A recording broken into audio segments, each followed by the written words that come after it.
Alors, qu'est-ce qui fait tourner la machine de la vie sur Terre? C'est une question énorme, non? Du plus petit microbe à la plus grande baleine, tout est connecté. Pour que ce système fonctionne, il faut deux choses, de l'énergie, le carburant, et de la matière, les briques de construction. Mais quelles sont les règles du jeu? C'est ce qu'on va voir ensemble, le véritable système d'exploitation de notre planète. Regardez ça. Au fond, chaque écosystème, qu'il s'agisse d'une forêt ou d'un récif corallien, fonctionne sur le même principe de base. L'énergie du soleil arrive, les organismes interagissent entre eux, et les matériaux, eux, tournent en boucle. C'est comme une danse incroyablement bien réglée. Mais cette danse, elle suit des règles très strictes.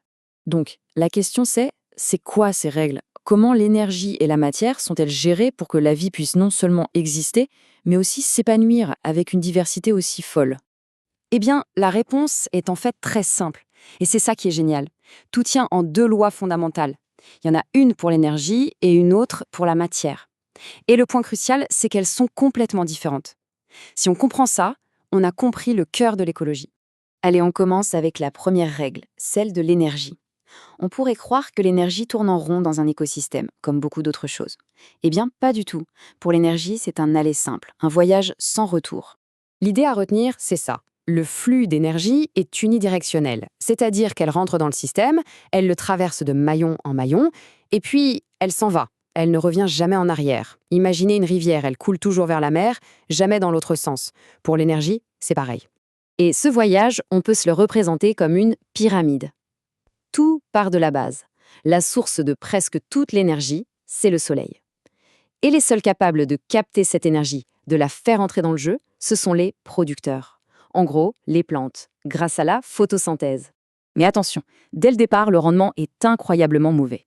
De toute l'énergie solaire qui arrose une plante, il n'y a qu'environ 1% qui est vraiment transformé en énergie chimique, en matière végétale. C'est dingue, non?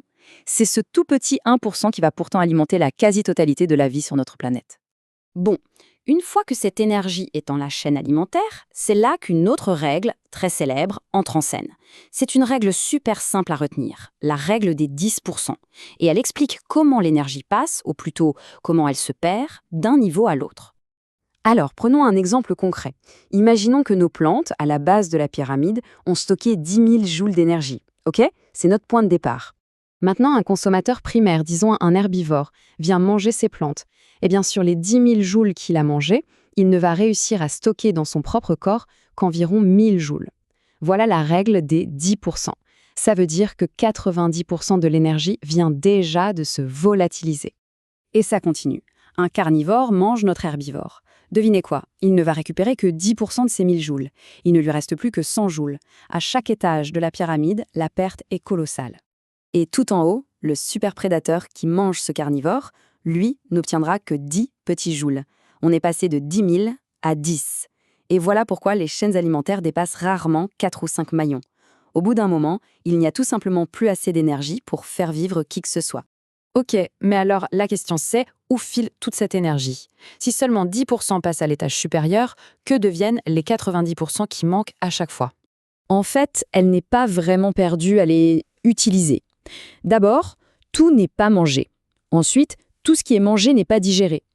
Mais surtout, et c'est le plus important, chaque être vivant dépense une énorme partie de son énergie juste pour vivre, pour bouger, pour respirer, pour maintenir sa température corporelle. Et toute cette activité, ça produit de la chaleur qui se dissipe dans l'environnement. Et cette chaleur-là, elle est perdue pour de bon.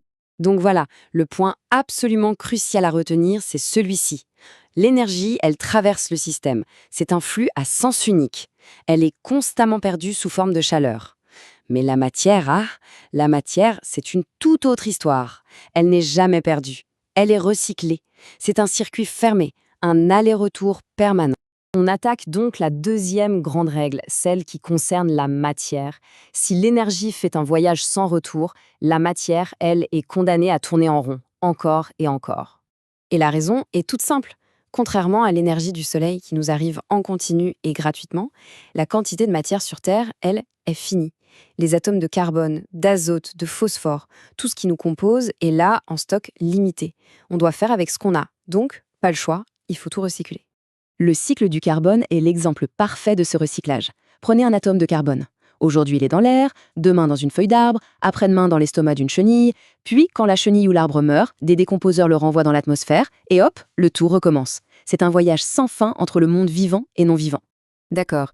Maintenant qu'on a posé ces deux règles, l'énergie qui circule et la matière qui est recyclée, prenons un peu de hauteur. Comment est-ce que ça façonne le monde tel qu'on le connaît? Cette carte, elle montre ce qu'on appelle la productivité primaire. En gros, c'est la vitesse à laquelle les plantes transforment l'énergie solaire en matière. Et on voit tout de suite un truc, ça carbure près de l'équateur, là où il y a le plus de soleil. Logique, non? Plus on met de carburant dans le moteur, plus il tourne vite. Et voilà la conséquence directe de tout ça. Les différences de quantité d'énergie reçue du soleil, combinées à d'autres choses comme la pluie, créent des environnements totalement différents sur la planète. Et ces environnements vont permettre à certains types de vie de se développer et pas à d'autres. C'est comme ça qu'on se retrouve avec des forêts tropicales luxuriantes là où l'énergie et l'eau sont abondantes, et des déserts arides là où l'un des deux, ou les deux, manque. Bon, au final, pourquoi est-ce qu'on insiste tant sur ces deux règles? Eh bien, tout simplement parce que c'est le mode d'emploi de notre planète, c'est comme ça que ça marche, point. Voilà le résumé. L'énergie circule, c'est un flux à usage unique qui se dissipe. La matière est recyclée, c'est un stock fini qu'on réutilise à l'infini. Ces deux principes qui fonctionnent ensemble, c'est ce qui rend la vie possible, tout simplement. Et ça nous amène à une dernière question, une question un peu plus inquiétante. Nous, les humains, en brûlant des énergies fossiles, on dérègle le flux d'énergie et on perturbe massivement le cycle du carbone. Avec nos engrais, on modifie les cycles de l'azote et du phosphore. En gros, on est en train de toucher aux règles les plus fondamentales du jeu. Alors la question est, que se passe-t-il quand on commence à pirater le système d'exploitation de la planète? La réponse, je crois qu'on commence à peine à l'entrevoir.